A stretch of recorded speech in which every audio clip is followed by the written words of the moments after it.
Although it's not the most common thing in the world, we're going to take some time and talk about TCP Stack vulnerabilities. And the main reason that I want to talk about this is because TCP is the basis for everything that we do. When it leaves your system, chances are it's using the TCP protocol. Now, the reason that's important is regardless of operating system or application or database or infrastructure, you're going to have various implementations of TCP. Every manufacturer has their own version of how they think TCP should work. So because of that, vulnerabilities will exist based on the implementation of TCP provided by the manufacturer. Now, without going to a ton of detail about all the different TCP flaws and vulnerabilities that exist, usually we're going to exploit these for a couple of different reasons. First of all, we have denial of service attacks and footprinting. In some scenarios, how the TCP implementation is handled can lead to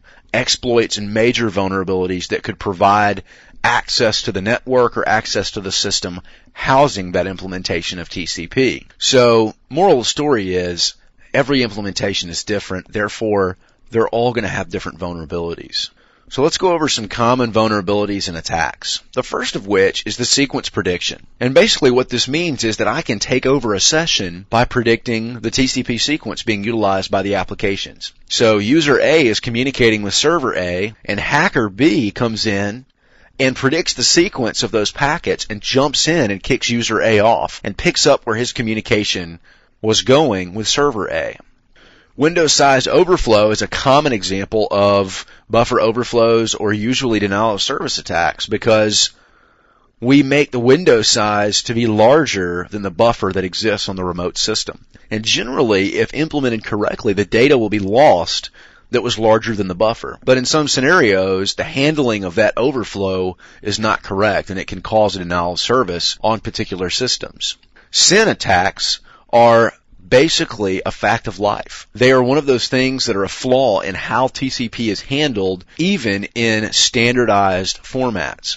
Basically meaning that we allocate X amount of RAM to particular sessions to be established. We almost predict that that's going to take place, and in doing so, we utilize resources even when there's not a full connection.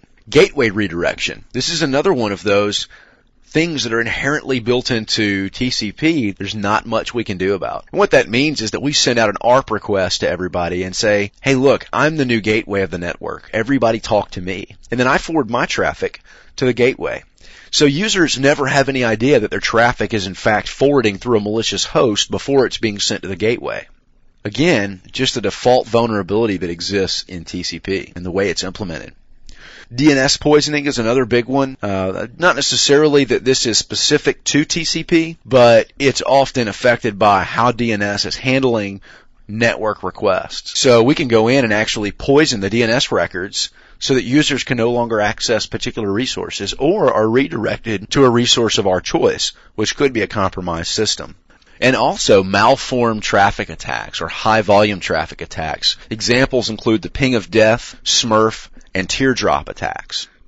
The Smurf attack is basically where we have a particular system on the network and we are going to ping a system, but we're going to change our source address to be the broadcast address of the network. So that system will then reply with its pings to broadcast.